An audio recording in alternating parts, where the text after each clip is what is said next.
بسم اللہ الرحمن الرحیم۔ میں بلا تاخیر دعوت دیتا ہوں آج کی ہمارے پہلی مقرر شخصیت محترم ہمارے عزیز ترین بھائی حافظ ضیاء اللہ برنی صاحب حافظہ اللہ، حافظ ثناء اللہ صاحب نے بھی تشریف لانا تھی، لیکن آپ صاحب اپنی کسی بیماری کی وجہ سے، کمزوری کی وجہ سے تشریف نہیں لا سکے۔ محترم حافظ ضیاء اللہ برنی صاحب تشریف لائے ہیں، وہ الحمدللہ ان کا خطاب ہے، ابھی آپ اس کو سنیں گے۔ میں انہیں دعوت دیتا ہوں کہ وہ اپنے مقام پہ تشریف لائیں، جہاں پہ انہوں نے تقریر فرمانی ہے، اور حاضرین سے خطاب فرمائیں۔ محترم حافظ ضیاء اللہ برنی حافظہ اللہ۔ الحمد لله رب العالمين والصلاة والسلام على رسوله النبي الكريم، أما بعد فأعوذ بالله من الشيطان الرجيم، بسم الله الرحمن الرحيم۔ اقرأ باسم ربك الذي خلق، خلق الإنسان من علق، اقرأ وربك الأكرم الذي علم بالقلم، علم الإنسان ما لم يعلم۔ سامعین کرام، بہت مختصر سے وقت میں صرف چند کلمات اس عظیم اور مبارک محفل کی مناسبت سے عرض کرنا چاہتا ہوں، اور جیسا کہ ہم جانتے ہیں کہ یہ جو محفل ہے یہ علم کی محفل ہے، اور علم ہی ایمان کی جان ہے اور نور ہے۔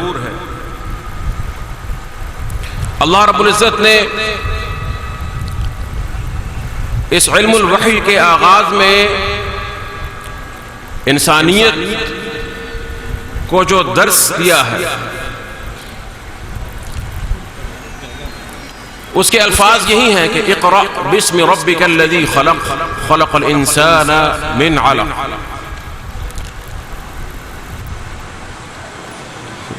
میں عرض کر رہا تھا کہ پہلی وحی کے جو کلمات ہیں ان میں اللہ رب العزت نے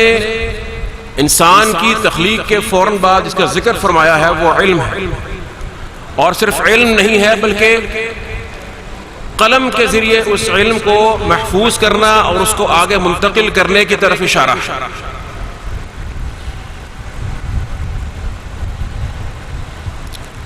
اور یہ بہت عظیم سعادت ہے کہ اللہ رب العزت نے انسانیت کو علم کے شرف کے ساتھ ممتاز فرمایا ہے، اور یہ موضوع قرآن کریم میں مختلف مقامات پر بیان ہوا، جیسا کہ فرمایا کہ الرحمن علم القرآن خلق الانسان علمہ البیان۔ یہاں پر اللہ رب العزت نے انسانیت کی تخلیق سے بھی قبل قرآن کریم کی تعلیم کا ذکر فرمایا، اس لیے کہ اس علم کے بغیر انسان انسانیت کے مقام پر فائز نہیں رہ سکتا ہے، اس کا کمال بھی حاصل نہیں کر سکتا ہے، بلکہ اس کی بنیاد سے بھی بسا اوقات محروم ہو جایا کرتا ہے۔ اخرجکم من بطون امہاتکم لا تعلمون شیئا، یہ انسان جب اپنی ماں کے پیٹ سے نکلتا ہے تو اس کے پاس فطرت تو ہوتی ہے، حق کے حصول کی اس کی جستجو، اس کو تلاش کرنے کی طلب تو ہوتی ہے، لیکن اس کے پاس علم نہیں ہوتا، تو وہ علم جو ہے اللہ نے اس کو وحی کے ذریعے عطا فرمایا، پھر اس کو انسانیت کا کمال عطا فرمایا، اس کو عزت دی، اپنا قرب دیا۔ تو یہ تمام چیزیں جو ہیں وہ اس علم کے ساتھ ہی منسوب ہیں، اور اسی کے سبب سے اللہ رب العزت نے ہمیں عطا فرمائی ہے۔ اور اس علم کی اتنی شان ہے کہ اس قسم کی جو محافل ہیں، جو محفلیں ہیں، ان کے بارے میں کہ جس میں انسان خالصتاً اللہ کی رضا کے لیے، اس کا علم حاصل کرنے کے لیے آتا ہے، اللہ کے رسول نے ایک اپنی امت کو وصیت فرمائی ہے، اور وہ ایسی عظیم وصیت ہے کہ اگر کوئی بھی اور وجہ نہ ہو ان محافل میں حاضر ہونے کی تو وہ ایک ہی وجہ کافی ہے جو ہمیں اللہ کے رسول نے بتائی ہے، امت کو سکھلائی ہے، علیہ السلام، اور وہ آپ کی وصیت تھی جس پر آپ کے بعد صحابہ کرام عمل کرتے رہے۔ فرماتے ہیں کہ جب تمہارے پاس ایسے لوگ آئیں جو علم حاصل کرنا چاہیں، علم کی طلب میں لوگ تمہارے پاس آئیں، سیأتیکم اقوام یطلبون العلم فإذا رأیتموہم فقولوا، آپ کے پاس عنقریب ایسی اقوام، ایسے لوگ، ایسی جماعتیں آئیں گی جو علم حاصل کرنے کے لیے آپ کے پاس آئیں گے، اس کی طلب رکھتے ہوں گے، تو اللہ کے رسول نے فرمایا کہ جب وہ آئیں آپ ان سے کہہ دیجئے مرحباً مرحباً بوصیت رسول اللہ صلی اللہ علیہ وسلم، ہم آپ کو مرحبا کہتے ہیں، خوش آمدید کہتے ہیں نبی کریم صلی اللہ علیہ وآلہ وسلم کی بشارت اور آپ کی نصیحت کی بنا پر۔ یعنی گویا یہ آپ کی طرف سے اتنی عظیم سعادت ہے کہ گویا اللہ کے رسول خود ان کو مرحبا کہتے ہیں جو علم کی طلب میں آتے ہیں۔ اور بات کو طویل نہیں کرنا چاہتا اس لیے کہ محترم ہمارے علماء کرام اور بزرگان کرام موجود ہیں، بس اتنی عرض ہے کہ ہمارا فرض یہ ہے کہ ہم اپنے آپ کو اس علم کے رنگ میں رنگیں۔ صرف کتابوں کو پڑھ لینا یا الفاظ کو یاد کر لینا یہ کافی نہیں ہے، یہ انسان کو عالم نہیں بناتا۔ اللہ نے قرآن کریم میں ایک شخص کا ذکر فرمایا اور کہا کہ وَاتْلُ عَلَيْهِمْ نَبَأَ الَّذِي آتَيْنَاهُ آيَاتِنَا فَانْسَلَخَ مِنْهَا، ایک مثال سے بات کو سمجھایا ہے، اور کیا ہی بڑی مثال دی ہے۔ بنی اسرائیل کا ایک شخص جس کو اللہ نے اپنی آیات کا علم عطا فرمایا، وَاتْلُ عَلَيْهِمْ نَبَأَ الَّذِي آتَيْنَاهُ آيَاتِنَا فَانْسَلَخَ مِنْهَا، فرمایا ہم نے اس کو اپنی آیات کا علم دیا، اس کو معرفت دی، تو اس نے ان آیات کو اتار پھینکا۔ انسلاخ کا لفظ ہے، جس طرح سے انسان اپنی کھال کو یا لباس کو اتار کر پھینک دیتا ہے، یعنی اس علم کا جب اس پر اثر ظاہر ہوا اس کی شخصیت پر، کیونکہ علم کا ایک اثر انسان کی زبان پر ہوتا ہے جو ظاہر میں ہے، اور ایک اثر اس کے دل پر، اس کی شخصیت پر ہوتا ہے، اس کے باطن پر ہوتا ہے۔ یہ وہ اصل علم ہے جو اللہ کو مطلوب ہے، جو اللہ نے قرآن کریم میں جس کی طرف یوں اشارہ فرمایا ہے کہ انما یخشی اللہ من عبادہ العلماء، کہ حقیقی عالم وہ ہے جس کے قلب میں اللہ کی خشیت، اللہ کا خوف ہے۔ یہ عالم باللہ ہے، اور ایک عالم بامر اللہ ہے۔ جو عالم بامر اللہ ہے وہ اللہ کی ہاں عالم ہو بھی سکتا ہے، نہیں بھی ہو سکتا، لیکن جو عالم باللہ ہے، جو اللہ کی معرفت رکھتا ہے، وہ یقیناً قرآن کریم کی اس نص صریح کی روح سے عالم ہے۔ انما یخشی اللہ من عبادہ العلماء، اس کے دل میں خشیت ہے وہ اللہ کے نزدیک عالم ہے۔ یہ وہ رنگ ہے، یہ وہ اثر ہے، صبغۃ اللہ ہے، یہ جس کے اندر جو ہر انسان کو اپنانا چاہیے، التحلی اس کے ساتھ ہونا چاہیے، اس علم کے ساتھ۔